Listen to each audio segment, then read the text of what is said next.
હવે વાત કરીએ જૂનાગઢની કે જ્યાં ભેજાબાજોએ સોનાના વેપારીને સોનાના નકલી દાગીના પધરાવીને લાખો રૂપિયાની ઠગાઈ આચરી છે। સોનાના ભાવ વધવાની સાથે ભેજાબાજોએ ઠગાઈની મોડસ ઓપરેન્ડી અપનાવી છે। જૂનાગઢના કેશોદમાં સોનાના વેપારી સાથે લાખો રૂપિયાની છેતરપિંડી કરવામાં આવી। એક મહિલા અને પુરુષે વેપારી પાસે આવીને જૂના દાગીનાના નામે લાખો રૂપિયાની છેતરપિંડી આચરી। વેપારીઓએ ઘરમાં લગ્ન હોવાનું બહાનું કરીને વેપારીને વિશ્વાસમાં લીધા હતા અને જૂના દાગીનાના નામે માત્ર 10 ગ્રામ સોનું પધરાવીને નવા દાગીના લઈને ફરાર થઈ ગયા। વેપારીનું કહેવું છે કે આ દાગીનો એટલી ઝીણવટભરી રીતે બનાવવામાં આવ્યો છે કે તે અસલી છે કે નહીં તે જલ્દી ઓળખી ન શકાય।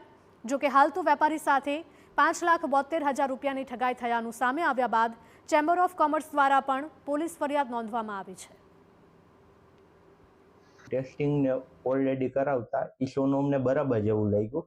બાદમાં અમે એના દાગીનાની પરફેક્ટ બધું કર્યું તો એ દાગીનામાં માત્ર 10% સોનું નીકળવા ધ્યાન પડ્યું। તો એ બાબતે અમે જુનાગઢ ગોલ્ડ એન્ડ સિલ્વર એસોસિએશનને જાણ કરી। અન્ય સોની વેપારી છેતરાય નહીં તે માટે ફરિયાદી વેપારીએ આરોપી મહિલા અને પુરુષનો ફોટો પણ વાયરલ કર્યો છે અને સોની એસોસિએશન પ્રમુખે પણ કોઈ પણ ગ્રાહક પર પૂર્ણ વિશ્વાસ ન કરવાની અને સચેત રહેવાની અપીલ કરી છે।